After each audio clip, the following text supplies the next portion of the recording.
가족에게 가장 중요한 덕목은 무엇이라고 생각하시나요? 저는 당연히 정직함과 솔직함 그리고 진정성이라고 생각합니다. 나의 편인 사람들이 있다는 것을 알지만 살다 보면 거리감을 느끼게 되는 일이 많습니다. 예를 들어, 내가 사랑하는 사람이 나보다 다른 것을 우선시하는 순간들이나 위로받고 싶지만 받지 못하는 순간들과 같은 것들이 있습니다. 하지만 모든 것을 극복할 수 있는 힘은 정직함, 솔직함, 그리고 진정성이라고 생각해요. 서로를 존중하는 마음을 느낀다면 다른 것들은 곧 지나갈 사소한 일에 불과하지 않을까 생각해요. 그래서 결혼을 할 때도 저는 이러한 가치를 매우 신중하게 고려했어요. 선천적인 가족은 내가 선택할 수 없지만 남편과 같은 후천적인 가족은 내가 선택할 수 있는 거니까요. 남편과 결혼하게 된 이유도 바로 이거였어요. 연애할 때 그는 정직하고 솔직하며 항상 진정성이 있었거든요. 제 친정은 조금 쿨한 느낌의 개인주의 성향이 강한 집이에요. 서로를 아끼지만 많이 표현하지 않고 무소식이 희소식이라는 생각으로 본인의 할 일에 충실한 구성원들이죠. 반면 남편 집안의 사람들은 굉장히 정이 있고 끈끈해 보였어요. 제가 살면서 경험하지 못했던 집안 분위기였죠. 남편은 언제나 가족들을 위해 했고 가족들도 남편을 아끼는 것을 느꼈어요. 그래서 제가 처음 인사드리기 위해 시댁에 갔을 때 저를 엄마처럼 따뜻하게 끌어안아 주시는 시어머니와 가족들에게 매료되지 않을 수 없었어요. 하지만 간과했던 것이 있었죠. 그때는 왜 몰랐을까요? 남편은 마마보이더라고요. 결혼 전에는 시댁과 저 사이에 갈등이 있을 일이 없으니 몰랐는데 결혼해보니 바로 드러나더라고요. 갈등이 생기면 시댁 식구들 편을 드는 거 있어요. 봐주기 진상이에요. 시댁 식구들도 몰랐는데 다 한 성깔을 하더라고요. 특히 시어머니와 시누이는 성격이 아주 열정적이고 화를 많이 내는 경우도 많았지만 그냥 참고 살아갔어요. 다른 장점들을 보면서요. 제가 앞서 말한 정직하고 솔직하며 진정성 같은 것이에요. 그런데 제가 너무 순진했던 걸까요? 그러면 엄마 하는 남편 때문에 최근 어떤 일이 일어났는지 아세요? 여러분, 누군가의 장점은 상황에 따라 충분히 사라질 수 있는 것이라고요. 장점이 많은 것보다 단점이 없는 게 낫다는 것을 느꼈어요. 얼마 전에 시누이가 결혼을 했어요. 사실 저는 시누이가 결코 결혼을 못할 줄 알았어요. 계속 노처녀로 나이를 먹을 줄 알았죠. 왜냐면 시누이는 착하지도 않고 배려심이라고는 눈꼽만큼도 없으며 또한 예쁘지도 않았습니다. 더구나 능력이 있어야 하는데 그러한 능력조차 갖추지 못했어요. 안정적인 직장은 물론이며 어디서든 어렵게 입사하더라도 잘 맞지 않다고 판단해서 2개월 안에 그만둔 적이 있습니다. 또한 열심히 일하지 않으면서도 성과도 없는 상황에 실망하고 히스테리컬한 느낌을 주기도 했습니다. 스스로 처리하지 못한 일들 때문에 자리에 앉아서 30대 후반이 되더군요. 평생 결혼을 할 수 없을 것이라고 생각했습니다. 그러나 최근에는 집신도 짝에 있는 모습으로 결혼했다는 소식을 들었는데 게다가 상대는 3살밖에 안 되는데요. 며느리와 그 남자는 무제한 나이 슬아가 되었고 놀랍게도 그는 근면하고 안정적인 집안에서 그것을 베풀었던 잘생긴 사람이었습니다. 처음에 남편이 될 사람이라고 소개되었을 때는 심신하지 않았습니다. 그냥 어리석다고 생각했습니다. 이런 사람이 왜 우리 시누이와 결혼해야 하는지 궁금했습니다. 그러나 그 생각은 오래가지 않았습니다. 나는 처음에 치료하던 시누이를 오히려 애정하게 됐습니다. 내 시누이는 홀로 임신했습니다. 결혼이 급한 것 같아서 깜짝 놀랐습니다. 외적으로는 남자와 아무런 관심이 없는 척했지만 어떻게든 결혼을 해보려고 씁쓸해한 것 같아요. 들은 연애 기간은 거의 없었어요. 혼자 임신했던 상황이었거든요. 남자 측 가족에서는 그 사실을 알고 소란을 일으켰어요. 상견례조차 하지 않겠다고 단호하게 반발했죠. 그러나 할 말이 없었어요. 결국 결혼을 승인받았지만 조건이 있었어요. 시댁과 합가하라는 것이었죠. 시누이는 궁지에 몰린 상황이었습니다. 시어머니는 시댁의 딸이 합가하는 것을 매우 싫어했어요. 아마 걱정 때문인 것 같더라고요. 경제력과 능력 등에서 차이가 많이 나서 그쪽에서 시누이를 좋아하지 않는다는 것도 있었어요. 인지하고 있던 거예요. 구각당하고 천대당할까봐 합가는 싫다고 했던 것 같아요. 그런 사정은 제가 다 알고 있는데 아무리 제가 시누이와 시어머니를 싫어하더라도 팔은 안으로 굽더라고요. 단점도 많고 나를 힘들게 하는 사람이어도 우리 가족이니 내가 품어야 한다고 생각했죠. 억지로 한 건 아니고 저도 걱정스럽긴 했어요. 동정심이랄까 저도 아이를 낳아봤고 임신 때 얼마나 힘들고 심리적으로 불안정한지 알기 때문이죠. 그래서 시댁에 갈 때마다 시누이 만날 때마다 감정을 많이 숨기고 최대한 웃었어요. 직장 다니면서 시누이를 챙기려고 나름 노력했어요. 열심히 했다. 먹을 것도 사라졌고 임산부에게 좋은 물건들을 공유해주고 안부도 인사했다. 거짓말을 하는 사람은 아니니까. 그냥 성질이 좀 더러운 것뿐이다. 그러나 여러분, 충격적으로 이제 이런 말도 못할 정도로 상황이 나빠졌다. 나는 9시에 출근해서 열심히 일하고 일반적으로 6시에 집에 돌아온다. 남편도 나름대로 성실하게 사는 사람이다. 허풍을 떨거나 허세를 부리거나 화장을 하지 않는다. 자만심 같은 것도 없다. 물론 사업회사원으로서는 유감스럽지만 두 사람이 열심히 살면 우리 세 가족 정도는 살만한 만큼 먹고 살 수 있다. 딸이 하나 있는데 한 달 전쯤 친정에서 급하게 저를 불러서 부모님이 급하게 찾지 않은 적이 없었기에 무슨 일이 있는지 궁금해 내려갔어요. 걱정되고 궁금하여 급히 그곳을 찾아가 보니 증여와 관련된 문제였어요. 갑자기 불려놀라 급하게 얘기하려고 여기 사는 집을 정리하고 고향으로 내려갈지 생각 중이라고 말했어요. 거기 작은 집이 있는데 그곳에서 아빠와 둘만 조용히 살고 싶다는데 갑자기 그런 얘기가 나와서 엄마가 놀랐죠. 여기 살아도 많이 불편해요. 더 편리하고 좋지 않아요. 그래요. 그렇긴 한데 이제 고향에 가서 살면 좋을 것 같아서 아빠랑 얘기하다 보니 그게 좋겠다는 생각이 들더라고요. 그리고 사돈자녀 결혼 관련된 이야기는 어떻게 됐어요? 결혼식은 올리기로 했어요. 양가에서 도와줄 수가 없다고 하더라고요. 에휴, 내가 이런 말 할 입장도 아니잖아요. 남의 집 걱정을 뭐 하러 해요? 우리 집도 문제인데 우리는 뭐 하나라도 있는 딸자식이잖아요. 시집 갈 때 뭐 해줬었죠? 아니에요. 엄마 갑자기 무슨 말을 그렇게 해요? 시집 갈 때 경제적으로 뭘 꼭 해줘야 되나요? 나는 이렇게 건강하게 자란 것만으로도 충분하다고 생각해요. 감사하게 생각하니까 그 생각을 내려놓으세요. 그럼에도 불구하고 엄마가 나를 정직하고 잘 기르기 때문에 성실하고 충실한 남편과 만났으니 만족해요. 세상에 완벽한 사람이 어디 있겠어요? 에휴, 아니다. 당신이 내게 10원도 도와주지 않아서 우리가 헤어질 것 같아. 그 좁은 집에서 살면서도 내가 그 생각만 해도 자다가 한숨이 저절로 나온다. 그것도 부모님께서 뒤지시는 거야? 엄마 입장에서 생각해 주셔서 너무 고마운데 그래도 지난번에 해주지 못한 결혼 비용이라도 이제야 해주고 싶어서 여기 부동산을 내놓았으니까. 팔면 어느 정도 우리를 위한 살림에 도움이 될 거야. 꼭 받아야 해. 그리고 내 덕분에 내려가는 중이 아닙니까? 전혀 신경 쓰지 마십시오. 어머니, 왜 갑자기 그렇게 말씀하시고 제가 결혼한 지 몇 년이나 됐는데 어째서 갑자기 그런 얘기를 하시나요?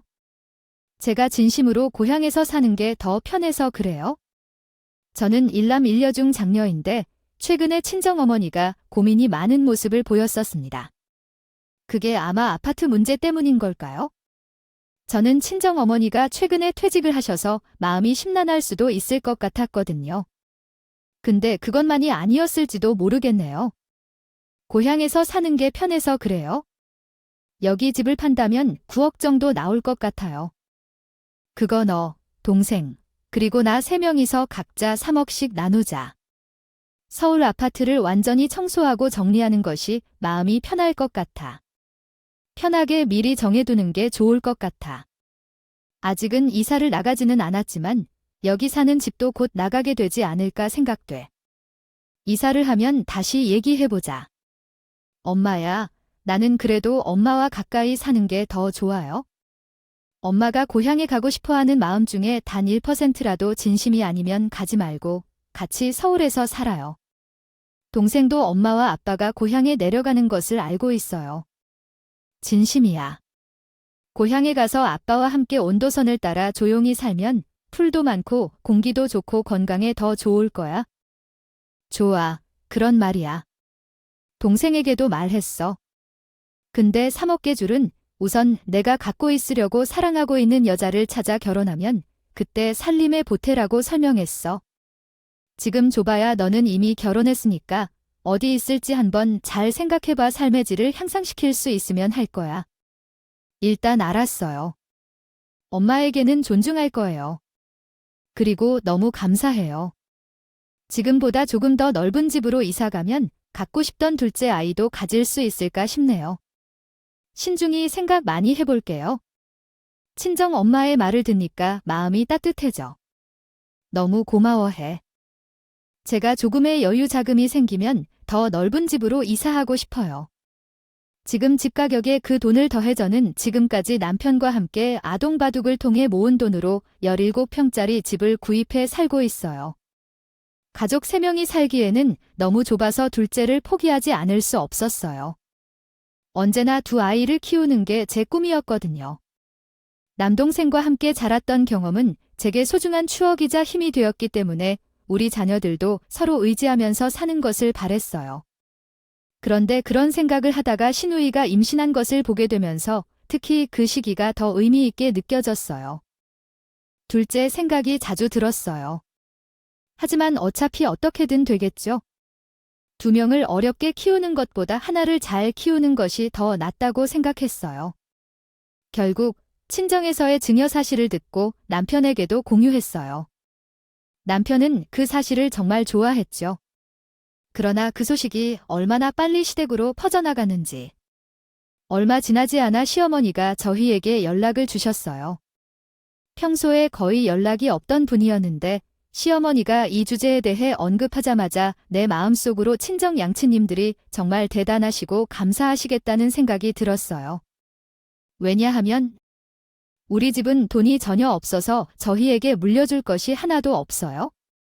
그런데 뭐라고 말씀하시는 건가요? 빈수레가 요란하다고요. 아이고, 너희 친정에서 돈을 주신다며 사돈들도 참 다 늙어서 통장이라도 가져야 자식들이 무시하지 않는다고 하던데. 너희 부모님들은 어떤 면에서는 정말 용감한 것 같아요. 아직 건강하신데 지금 바로 나눠주시고 말이에요. 자식들을 믿고. 내가 어느 정도는 돈을 꽉 쥐고 있는 것이 나았나요? 정말 웃긴 일이죠. 그때 알아챘어야 하는데 그저 저 자신이 돈이 없어서 배가 아파서 그런 것이라 생각했어요. 그리고 저 자신이 돈이 많은 것처럼 꽉 쥐고 있는 것처럼 보이는 것도 정말요. 웃겼어요. 근데요, 남편이 갑자기 나에게 묻더라고요. 여보, 나 하나 궁금한 게 있는데 친정에서 증여받으면 현금은 어떻게 될 거야? 아, 우리 집을 옮겨야지. 17평집에서 살면서 우리 둘째가 다시 무산된 거잖아. 좀 더 넓고 쾌적한 곳으로 가서 우리 딸도 더 잘 키우고 둘째 생각해보자. 우리 직장이랑 가까운 곳으로 가야지. 정말 좋겠다 여보. 근데 남편이 급발진을 하네요. 뭐라고? 너는 우리 누나가 나를 개고생하며 살고 있는데 누나 소리는 하나도 안 나냐? 누나가 죽어가는데 너는 너만을 위해서 소비하면서 살겠다며 가족으로서 누나를 돕자고 하는 건 순수한 일 아니겠습니까? 어떻게 사람이 이렇게 인정사정이 없는지. 당신은 원래 그런 사람이었습니까? 염치 없는 남편 얘기 중 남편입니까? 뭐야 갑자기 말이 심하게 되네요. 무슨 소리 하는 거지? 내가 번 돈 아나요. 우리 친정의 부모님께서 주신 돈입니다. 왜 그런지요? 그 돈이 무슨 돈이든 당신의 계좌에 입금된 돈인데 그러니까 당신이 적절히 소비를 선택하여 사용하면 되는 일 아닙니까? 다 큰 어른들인데 그 정도 판단이 안 나오나요? 처음에는 갑작스럽게 초예민해진 남편을 바라볼 때 말이 잘 안 나왔지만 점점 화가 나더라고요. 상황이 어려운 건 이해해요. 그러나 돈은 어떤 돈인지 생각해 봐야 해요. 친정엄마가 집을 내리신 다음에 주시는 돈은 우리 결혼할 때 아무것도 못 도와주신 것에 대해 죄송하다는 의미를 덧붙여 주시는 거죠. 그 돈을 어떻게 사용할지 신중하게 생각해야 해요. 너는 왜 가족을 돕는데 그렇게 엄격한지 생각해 봐에 돈을 의미 있게 사용하는 것이 중요하고 돈을 어디에 사용해야 하는지 고민해 보세요. 장인과 장모님이 지금 돈을 왜 주셨는지도 생각해 보고 단순히 사치스럽게 사용하라는 뜻이 아닐 수도 있어요. 주실 건가요?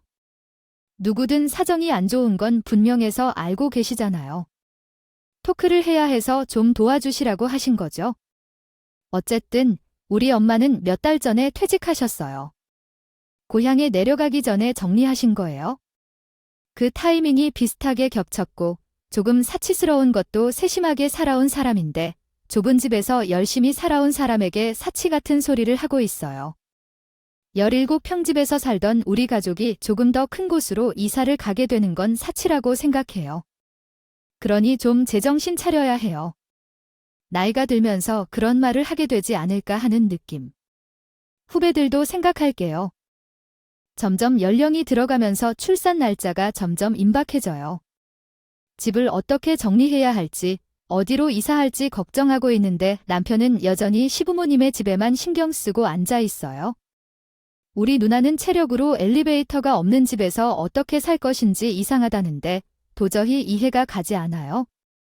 여기 있소. 나도 임신 중에 엘리베이터 고장으로 걸어 다녔던 적이 많아요. 사다리 타라는 말도 아닌데 부서지지 않은 계단을 오르내리며 고통을 겪었지요. 요즘은 건강을 위해 의도적으로 운동을 하지만 말이죠. 우리 집은 심지어 8층이에요. 요즘 누나 얘기만 하면 자꾸 예민해지는 것 같아요. 말투도 거슬리고 내용도 거슬러요. 엘리베이터가 잠깐 고장 난 것 같다면서 엘리베이터가 아예 없는 것까지 같아서요. 어쩜 한 번이라도 누나 걱정을 안 하냐는 내 말에 꼬투리를 잡아다가 예민한 건 당신이거든요. 알아요. 그리고 우리 친정에서 증여해준다는 얘기를 듣고 당신이 되게 변했어요. 온통 신경이 너 누나한테만 가 있다고 우리 엄마가 준 돈도 아닌데 그 돈으로 왜 이리 유세를 부리냐고 뭐라는 건지요. 됐고 다 필요 없어요. 우리 누나 저 몸으로 출산까지 잘할 수 있을까 모르겠어요. 혹시 무슨 일이 생기면요? 당신은 어떻게 준비하실 건가요? 진짜 왜 준비를 해야 합니까? 내가 그것을 물어볼 필요가 없는 건가요? 아기가 참 막막하지. 나는 신우이의 엄마인데요. 이모, 어서 오세요. 남매인데 상관이 뭐 해야 하죠? 남편이 그렇게까지 걱정하는 건 신음이 너무 많이 불려있기 때문이기도 해요. 헛구역질이 아니라 들통들통 찌푸니까 몸무게가 너무 많이 올랐거든요. 저도 인터넷에서만 봤을 뿐이었는데 실제로 내 눈으로 보는 것은 처음이었어요. 정말 체격이 2배가 아니라 거의 3배나 가까워졌어요. 스트레스를 받아서 계속해서 더 먹은 모양입니다. 퇴근하는 어느 날, 그날은 신우이가 산후조리원에서 나오는 날이었어요. 그날은 날이 아주 좋았습니다. 저도 당연히 알고 있었기 때문에 얼굴을 보러 가고 싶었지만 일 때문에 가지 못했어요. 마음 한켠으로는 미안했지만 신우이가 본인 친정, 그러니까 우리 시댁에서 산후조리 한다고 하더라고요. 그래서 퇴근하고 시댁으로 가면 되겠다 생각했죠. 그날 아주버님이 급한 출장 일정에 겹쳐 계셨어요. 그래서 시어머니 혼자 신우이를 케어할 걸 생각하니 힘들 것 같아서 그랬어요. 그리고 시내 시도에는 친정엄마가 케어해주는 귀한 딸이라는 이미지를 만들려는 의도도 있었던 것 같더라고요. 너무하여요. 버려주기식 아니라고 생각했지만 그건 그럴 수 있다고 생각했어요. 시댁에 잘 보이고 싶은 마음이 있는 것은 어찌 보면 당연한 일이죠. 그래서 직장이 끝나고 꽃다발이랑 신우이 선물, 아기 선물 등을 사러 갔어요. 저는 이번 주도 일을 많이 해서 정말 힘들었는데 그래도 선물을 사러 먼 길을 왔다 갔다 했죠. 시누이가 계속 갖고 싶다고 했던 향수와 필요하다고 했던 아기 용품들이 생각나서 나보다 임산부가 더 힘들게 했거든요. 그래서 하나하나 상점에 들러 무작정 다 샀어요. 우리 시댁은 서울에서 좀 멀리 떨어져 있어서 선물을 바리바리 무겁게 들고 시댁까지 갔어요. 갔는데요. 여러분 집에 도착했는데 물이 다 꺼져 있고 아무도 없더라고요. 그래서 시어머니께 전화를 했는데 또 그날따라 받지를 않네요. 맨날 휴대폰을 달고 계시는 분인데 너무 힘들었지만 사정이 있겠거니 내일 다시 전화해보자 하는 생각으로 집으로 돌아왔습니다. 비밀번호를 입력하고 우리 집에 들어갔어요. 그런데 웬걸 신발장에 신발이 3켤레나 있는 거예요. 뭐지? 어른 신발은 남편 거랑 제 것 2개밖에 없어야 하는데 3켤레라니 조심히 들어가 보니 17평 좁은 우리 집이 꽉 찼더라고요. 시어머니는 바닥에 앉아있고 아기 침대, 아기 모빌 같은 기구들이 다 있었어요. 들어왔어요. 장난감은 물론이고요. 시누이는 자기 집처럼 널브러져도 있었네요. 거기에 우리 남편까지 떡은 뭐지? 잠시 놀러 올 수는 있겠지만 가구까지 다 가져온 건 뭔지 생각이 들었어요. 그래도 먼저 안부를 묻는 게 예의라 생각해서 반갑게 인사를 했죠. 수고 많았어요. 퇴원하느라 고생 많았죠? 제가 일 때문에 지금에서야 얼굴 보네요. 그런데 시댁으로 바로 가서 산후조리 한다고 하지 않았어요. 일 끝나고 이것저것 주려고 사서 시댁에 갔다 왔는데 아무도 없더라고요. 그런데 다 우리 집에 와 있네요. 아, 엄마 집은 너무 멀잖아요. 아기 키우기가 삐졌어서 여기로 왔어요. 혹시 무슨 문제가 있나요? 올바른 표정이 왜 그러세요? 제가 인사를 드리는데 신뢰를 받지 않고 왜 여기 오셨느냐는 말에만 대답하고 있네요.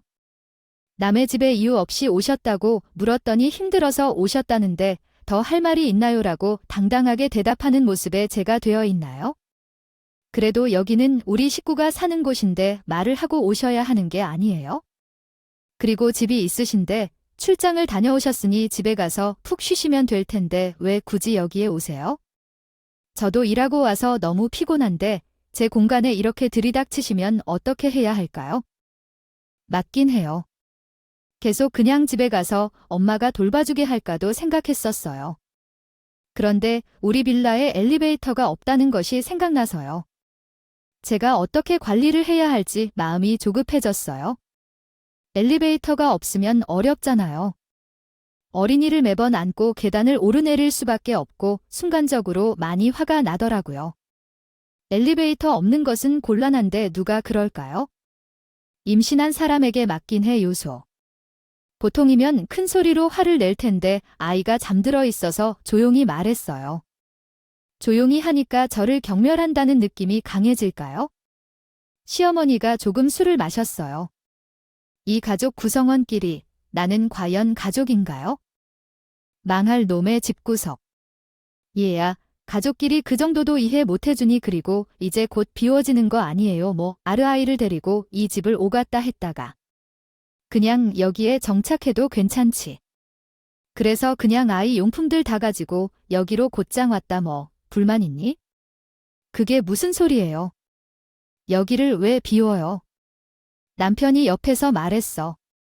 당신이 조만간 이사 가고 싶다면 이 집을 위고 다른 넓은 집으로 이사 가자고 계속 이야기했잖아. 아니, 이제 위고 판돈으로 합쳐서 이사를 가자는 거지. 우리가 돈이 어딨어? 그리고 우리가 집을 2개 갖고 있어야 여유가 있어? 아이고 또야, 며느리야. 너는 이 상황을 보면서도 더 큰 집으로 옮겨야 하겠는지 생각해봐. 서로 도와야 한다.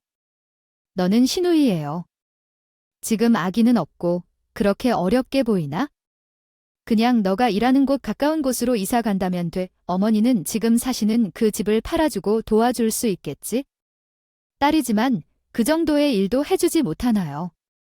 어머니가 가만히 있으면서 왜 나만 시키시는지 이해가 안 되네요. 왜 저런 선택을 해야 하는 건지 제게 어찌 의무가 있는 건지요. 우리 집은 바라볼 만한 것도 되지 못하고 우리 동네 친구들은 많은데 나이가 들면 친구밖에 남을 게 없는데요. 너는 날 책임져야 해. 되었습니다.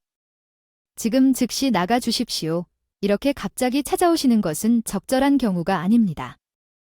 상식에 어긋나는 말을 너무 뻔뻔하게 하고 계시는군요. 어머니가 되신 뒤에도 딸을 그렇게 가르치지는 못할 뿐만 아니라 앞장서고 계신다면 어떻게 할 것인가요? 즉시 나가 주십시오. 싫다면 이미 오신 만큼 아기가 둘째 월을 채울 때까지 협력해야 할 것이고 이미 사순이에게 산후조리 도와줄 것이라고 말했습니다. 여기에 오신 분이니까 오전에 집에 안 계시니까 저녁에만 간단히 잠시 같이 자고 일어나시면 될 것입니다. 그러나 사람들의 태도가 너무 마음에 들지 않았습니다. 최소한 미안하면 사과를 해야 하는 것 아닐까요? 시누이와 시어머니는 아기가 자고 있어서 일단은 일이 끝나고 남편만 방으로 불러냈어요. 그래서 지금 무슨 일을 하냐고, 왜 이러는 거냐고 증오를 토로했어요. 남편은 약간 당황한 것 같았어요. 하지만 잠시뿐이었고 그래도 어디 갔어요? 항상 가족 편을 들겠다고 했어요. 가족끼리 도와주는 게 좋지 않냐는 것이 바로 가족이고 이것이 정의란 거라고. 그러면서 남편에게 가르치려 들었지만 분위기가 좋지 않았어요. 그래도 저는 이건 아니다. 오늘은 되지만 두 달은 결코 안 될 것이다. 못 맞았어요. 남편이 지지를 하지 않으며 또 말했고 이해 못하냐며 우리가 가족인데 하면서 대판 싸웠어요. 그러더니 남편은 나가 버렸다고 해요. 남편이 나가는 동안에 뒤통수에 한번 시원하게 속이고 저도 다시 거실로 돌아갔어요. 그런데 전화 통화 소리를 들었어요. 출장 중인 아버님과 통화 중인 것 같았어요. 그런데 뜯어보니 이상한 점을 발견했어요. 잘못 들었나 싶어 숨을 죽이고 자세히 듣기 시작했는데 확실했습니다. 여보, 새로운 집이 조금 작긴 하지만 살만한 것 같아. 퇴근할 때 이쪽으로 와. 당신도 와서 한번 봐봐. 그러면 그만하겠지? 살만하고 좋아? 이곳에서 살면 될 것 같아. 이 정도 집이라면 시댁에서도 좋아하실 거야, 분명히. 나중에 보자, 여보. 기가 막혔습니다. 새 집인데. 시누이는 잠깐 온 것처럼 시어머니는 이틀만 여기 머물다 갈 것처럼 이야기하더니 새 집인데? 여기가 아예 눌러앉을 생각을 하는 건가? 남편은 눈치도 없이 옆방에서 아이 침대를 조립하고 있더라고요. 남편에게 다가가서 말했어요. 지금 뭐 하고 있어? 침대는 왜 다시 조립하고 있는 거야? 빨리 짐도 꺼내야지. 시누이가 왜 자기 집에 없는 사람도 아닌데 여기 왜 눌러앉아 있는지 모르겠고 지금 시누이가 아주버님과 전화하며 무슨 얘기를 하는지 아는데 출장 다녀온 뒤 이곳에서 오래 살면 된다고 하는데 왜 주인의 허락도 없이 주인의 행사를 하는지 이해할 수 없어. 아마 아기를 보러 빨리 이곳으로 오라는 건데 그 정도를 이해 못하냐? 그리고 누나를 그 몸으로 집에 보내라고 하는 얘기는 못해 엘리베이터가 없는 곳에는 우리나라로 가라고 어떻게 하라는 건데 지금 조카까지 있는데 나는 결코 못해. 그렇다면 너희 엄마 집으로 보내든지 하면 되잖아. 차가 있겠지? 서울에서 좀 먼 곳에 있더라도요. 볼 일이 있으면 내가 태워다 줄게.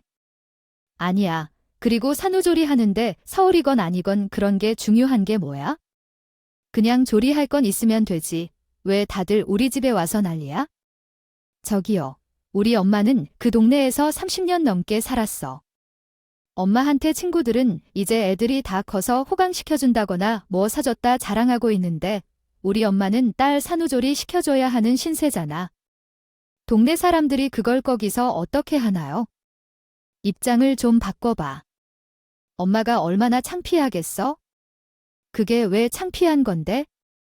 살아보면 딸이 늦게 결혼할 수도 있고 산후조리를 돕는 건 내가 그렇게 중요시하는 가족을 돕는 일인데 그게 뭐야? 어때? 그러네. 말은 되도록 걸지 않는 게 낫겠다. 알겠어. 그럼 너 가라. 이렇게 하면 깔끔하게 정리될 거야. 무슨 소리야? 말을 함부로 하는구나. 우리 집에서 왜 나가야 해? 내가 말을 함부로 하는 것 아니고 진심으로 여러 선택지에 대해 이야기하고 있는데 내가 전혀 이해하려고 하지 않잖아. 무조건 시댁 편만 들려고 하는 거야? 남편이랑 또 싸운 건데 자기 누나랑 엄마 입장만 이해하네. 와이프인 내 입장은 이해조차 안 해주더군. 안 그러면서 일하느라 힘들었는데 내 편은 한 명도 없고. 지친 마음으로 거실에 나가보니 신우이가 바로 전화를 끊고 있더라고. 갔더라고요. 가서 말했죠. 아까 통화를 우연히 듣게 됐는데 아주 여기서 눌러앉을 생각이냐. 아주 번임까지 출장을 가서 다녀와서 여기로 오라고 이야기하는 건 뭐냐. 나 아직 동의하지 않았다고요.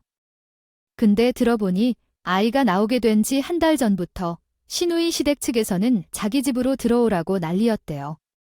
시어머니랑 신우이가 비상이 난 거죠. 근데 그 시기가 어느 시기였냐면 저희 엄마 아빠가 저에게 증여해 주신다는 이야기가 시댁으로 들어가던 때였어요. 맞물린 거죠. 저들이 그때부터 계획을 세운 거예요. 저에게는 신우이가 태어나면 시댁으로 갈 것이라고 임시방편으로 이야기를 해둔 채 자기들끼리 이 집에 들어와 살겠다고 계획을 세웠던 것이죠. 아주버님에게도 물론 그리고 본인이 현재 사는 집보다 좋은 하나의 집을 구할 수 있을 것입니다. 시댁에도 그 교실로 합가하는 것을 막았죠. 아이들은 임신하고 있는 그 시간 동안 그런 거짓말이 눈 하나 깜짝 놀라게 하지 않을까요? 하지만 불쾌한 사람들이었어요. 아주버님은 이러한 신우이의 본질을 알아낼까요? 앞으로도 이러한 어려운 세상에서 어떻게 살아가려는 것인지 항상 속이며 살아가야 하는 그들의 미래가 보인다고 해요. 부부 사이에서 이처럼 신뢰할 만한 것이 없어도 되는군요. 건가요? 정직하지 못한 위신 덩어리와 결혼한 아주버님이 불쌍하게까지 하는군요. 저라면 사기 결혼이란 기분이 들 것 같아요. 그래서 제가 신이와 시어머니께 다시 한번 따졌어요. 두 분 다 이렇게 사시는 건 아닐 텐데 어떻게 그렇게 거짓말을 하시나요, 아주버님? 입장에서 보면 이건 사기 결혼일 텐데요. 제가 번듯하게 살아가고 있기 때문에 저희 집에서 그런 일이 있으면 안 돼요. 또한 두 분 다 이렇게 막무가내로 살아가는 것을 몰랐어요. 정말 실망스럽네요. 시어머니는 정말로 낙심하신 표정이었어요. 그때까지 알았어요. 화내는 것은 달라도 어떻게 할 수 있겠냐는 표정이었습니다. 거기다 자기에게는 언제나 자기 편인 아들도 아무 말도 안 하는데 내가 뭐라고 그런 말을 하냐는 식으로 가소롭게 쳐다보더군요. 열이 받아서 다시 한번 말했습니다. 인간도 아니시네요. 그것은 무조건 돌려받게 돼요. 거짓말하는 것과 말하지 않는 것은 엄연히 다릅니다. 옳게, 너무 복잡해. 왜 이렇게 복잡하게 굴어? 그냥 편하고 단순하게 생각해. 우리 집은 엘리베이터가 없잖아. 그래서 온 거라고 몇 번 말해야 복잡한 걸 싫어하고 대충대충 이기적으로 생각하는 거 외에는 할 수 있는 게 없는 우리. 신우이, 머리도 나빠서 더 이상 말 섞는 것도 힘드네요. 수준이 떨어지는 것 같고요. 더 이상 저도 화를 내지 않기로 했어요. 어차피 조만간 안 볼 사람들이니까요. 그래요. 엘리베이터가 없고 뭐고 다 필요 없어요. 우리 집도 조만간 남편이 없어질 거라서요. 당장 나가세요. 이 말을 하자 시어머니가 오랜만에 반응하더군요. 남편이 없어진다니, 그게 무슨 소리니? 너는 남의 귀한 아들을 그런 식으로 신미 앞에서 천대하는 듯한 표현을 써도 되는 거야? 부모님이 그렇게 가르치셨어요. 뭐, 떼먹은 아주 못 배운 아이구나. 됐고요. 본인 자식들보다 훨씬 낫다고 생각해요. 어머니, 방금 아드님이랑 이혼하기로 결정했어요. 집을 나가라고 했어요. 이 집 구석에서 더는 어머니를 보고 싶지 않아요. 그래서 이것이 참으로 기쁜 일이에요. 이 집은 곧 내일 매물로 내놓을 거니까 알아서 하세요. 밝은 뭘 어디서 파셔도 여기에는 딸과 사위가 계속 살 거라고요. 이 집은 결코 팔 수 없답니다. 이사를 가려면 그냥 가세요. 왜 이 집을 팔려 하나요? 지금이라도 분명히 아셔야 해요. 이 집은 없어지는 집이에요. 그리고 이것, 반반 결혼했으니까 직구할 때 도움을 받으려면 이혼 절차 끝나고 아드님께 잘 붙어 계세요. 빌붙이라니, 너 정말 앞으로 내가 어떻게 너를 보아야 하는 거니?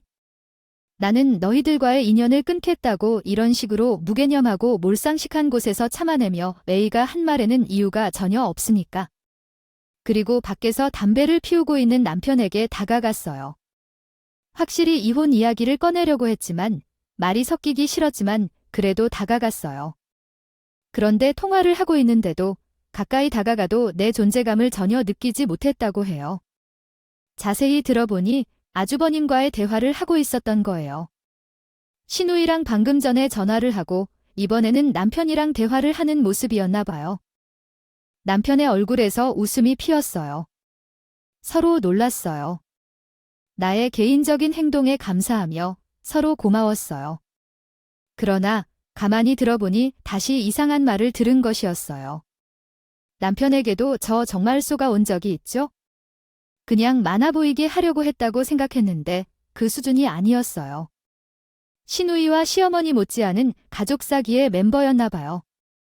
집이 엄청 커야만 하는 것도 아니라고 생각했어요. 제가 깨끗하게 잘 살았기 때문에 불편함 없이 살 수 있을 거예요. 우리 가족 3명도 여기서 행복하게 살고 있습니다. 우리 누나가 결혼하는데 이 정도는 제가 해줘야겠죠? 서울에 살다 보니요. 직장 다니시면서도 물맥이 끊겠지만 우리 누나에게 잘 부탁드립니다. 남편 집을 선물하겠다고 하더라고요. 본인이 사던 집이 있는데 곧 이사 간다고 이 집을 주겠다고 이야기했대요.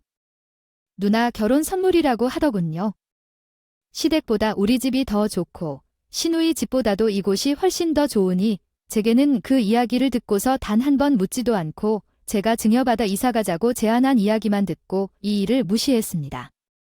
누나를 시집시키려고 우리 집을 팔아먹은 남편 아버님은 이 사실을 전혀 모르시는 것 같아요. 제가 동의했다고 생각하겠지만 지쳤지만 또 따졌어요. 뭐 하다가 이게 뭐야? 왜 당신은 우리 집을 왜 당신 마음대로 주고 있다고 똑바로 말을 못하고 허세를 떨고 앉았어요. 이제 우리가 반반씩 마련한 집인데 도대체 지금 무슨 사기를 치는 거예요? 아주버님은 우리가 살던 집을 선물로 주신다며 고마워하고 있는데 우리 사정을 알면서 받는 게 맞나요? 우리 사정 어때서 우리가 이사 가는 게 사실 아니에요? 더 넓은 집으로 갈 거라던데요. 친정에서 주신 돈 있잖아요. 아니, 내 의견은 그게 아니에요. 분명히 말했잖아요. 이 집 한돈을 합쳐서 더 넓은 집으로 가려고 한다고. 그럼 아주버님도 친정에서 받은 돈으로 우리가 이사 가는 것도 알고 계시고 이 집을 널쩍 받으시려는 거구나요? 아니요, 모르겠어요. 당연히 그렇게 말하면 어떻게 받으시겠어요? 그냥 저는 돈을 벌어서 이사를 가는 거예요. 뭐, 너는 무슨 돈을 벌어? 월 200만 원도 못 받는 회사원이 그걸 어떻게 믿을 거니? 사업한다고 했지. 내가 내 직업까지 솔직하게 말해줘야 돼. 얼마를 버는지 말해줘야 하지 않니? 그런 얘기를 솔직하게 했다가 우리 누나 시집은 절대 못 가게 됐어요. 몇 년간 쌓은 신뢰가 와장창 다 깨져버렸어요. 우리 남편은 돈도 없고 능력도 없는 사람이었지만 정직함과 성실함, 솔직함만 하는 확실한 사람이었어요. 그분과 결혼을 했습니다. 많이 거짓말을 하며 치가 떨리게 대담한 남편이었어요. 진짜로 사기 결혼을 당한 게 바로 제가 됐어요. 그것 말고도 가족들은 결혼할 때 사기치는 게 전통이자 필수인 것 같아요. 자격지심이 강하고 허풍을 부리며 드러내기를 좋아하는 사람이 저에게 이미지 조작을 오랫동안 해왔더니 정말로 듣던 대로 가족이었어요. 점점 마음속에서 대단히 상실되기 시작했어요. 목적을 위해 살아가는 사람들이 얼마나 무섭고 끔찍한지 체감했어요. 시누이, 시어머니, 그리고 남편을 통해 그들은 자신들의 목적에 대해 말할 때 같은 큰 목표를 위해서라면 사람을 이용하는 것에 일말의 죄책감도 없었어요. 그 길을 바로 선택해 이혼했어요. 일사천리로 남편과 시댁에서 대화해보자고 했지만 타협은 없었습니다. 이혼한 지금은 저 혼자 살아요. 이제야 나 자신을 완전히 회복한 것 같아요. 이영애의 삶은 구체적으로 어떤지 물어요? 우선 이혼하면서 재산 분할도 받았고 위자료까지 다 받아냈습니다. 돈도 더럽게 없는 전 남편과 시댁이었지만 있는 것은 박박 긁어서 모두 받아왔어요. 제가 잘한 거죠. 그리고 위에 살던 세 식구의 집도 팔았어요. 그 돈으로 회색집을 샀고 이제 나는 제 자리에 있다. 잡힐 때까지 한동안 부모님께서 우리 딸을 돌봐주시기로 했어요. 이혼할 당시에는 딸 때문에 조금 망설였던 적이 있었지만 날이 비도덕적인 가족 아래에서 자라는 것보다는 반듯하게 자라는 게 좋다고 생각해서 결단력 있게 행동했습니다. 우리 딸에게 빈자리가 느껴지지 않도록 더 노력해야겠죠. 그리고 우리 부모님은 고향에서 우리 딸을 돌봐주는 거냐고 물으셨는데 아니에요. 저는 계속 부모님께 말씀드렸어요. 자식들 근처에서 지내시고 고향에 내려가지 마시라고 말씀드렸어요. 친정엄마는 퇴직하고 자연을 좋아하셔서 고향으로 돌아가시렵니다. 제가 아는 바로는 그러한 결정은 제게 아니라고 하셨지만 사실은 저를 위한 결정이었습니다. 여동생이 좋은 가정에 시집가서 아이를 임신하는 모습을 보시다 보니 어머니가 마음이 안 좋으셨던 것 같아요. 물론 여동생이 무사히 결혼한 것을 아시지만 그래도 어쩌면 제 신혼생활이 그리워하신 것 같았어요. 그래서 부모님께서 원래 하려던 집을 매매하지 않으시고 원래는 우리 집에서 살기로 했다는 게 사실이에요. 이전에 제가 혼자 구한 거고요, 돈으로. 진정한 가족이라면 서로 어려울 때 도와주는 마음이 있어야 하는데 우리 집은 오히려 서로 바빠서 만날 시간조차 없었던 것 같아요. 그렇게 해서 몰랐던 거예요. 처음에는 시댁 식구들의 겉포장만 보고 우리 집보다 훨씬 따뜻한 집안이라 생각했었는데 역시 사람은 겉모습보다는 내면에 중요한 것이 같습니다. 상대적으로 우리 가족이 더 개인주의로 생각했었는데 부모님과 가족에게 참 죄송하다. 제가 아직 사람을 제대로 보지 못하는 것 같습니다. 이혼한 지 얼마 되지 않아 전 남편이 전화를 했다. 받을지 말지 고민하다가 우리 딸이 있기 때문에 받기로 했다. 그런데 갑자기 저에게 500만 원을 빌려달라고 하는 거예요. 기가 막히고 코가 차서 뭔 소리야 물었다. 그러자 시어머니가 집 계단에서 우러러진다. 다리가 부러져서 수술을 받아야 한다는데 수술비가 부족하다고 말하더군요. 그래서 소비비를 왜 나에게 달라고 하는지 물었지요. 어머니가 계단을 실제로 다니시는 일은 무엇이 있는지, 왜냐하면 어머니는 계단을 걷지 않고 엘리베이터나 에스컬레이터를 이용하시기 때문이랍니다. 그런데 예전에 시누이가 살았던 조바타징 집은 엘리베이터가 없었다고 해요. 거기에서 전 남편과 어머니가 함께 살고 있는 걸로 보인다는데 제 배꼽이 빠질 뻔한 일도 있었지요. 원래는 전 남편과 함께 살던 집을 팔고 나와서 어머니 집으로 같이 이사했나 봅니다. 시어머니, 시누이 그리고 아버님과 함께 살았는데 아버님께서 시어머니와 함께 사는 것이 불편하다며 큰 소리를 쳤어요. 그래서 이렇다 할 때는 각자의 집으로 돌아가자고 했어요. 그 일은 놀림거리가 아니었는데 시어머니가 집을 나가게 되었어요. 전 남편은 기본적으로 우리 집에서 살았고 시누이는 시어머니가 전 남편의 집으로 들어가게 되었습니다.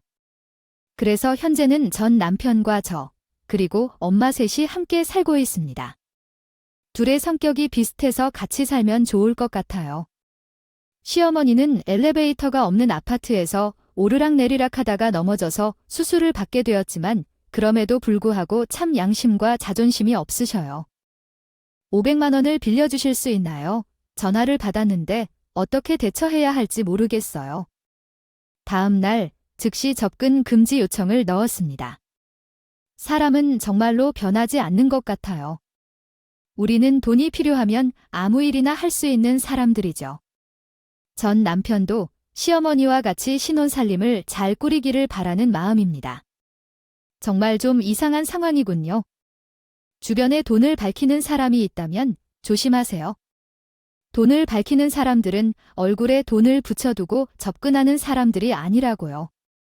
조심스럽게 천천히 스며들어간다는 느낌이에요. 돈을 빼앗으려고 합니다. 처음에는 순진한 척해서 가까이 다가가려고 할 수도 있어요. 그러나 작은 것들이 단점이니까 꼭 놓치지 말고 손해보지 마세요. 돈에 미친 사람들은 어떤 것이든 성취할 수 있습니다. 특히 집안 사람들이 모두 돈에 집착한다면 그 구성원들도 그럴 수 있으니 꼭 신중하길 진심으로 바랍니다. 그래도 솔직하게 얘기하면 좋습니다. 제 이야기 들어주셔서 감사합니다. 여러분도 오늘도 저희 채널에 와주셔서 감사합니다. 더 좋은 이야기를 찾아보겠습니다. 어떤 음악에 관한 내용인지 자세히 설명해 주시면 도와드릴 수 있을 것 같아요.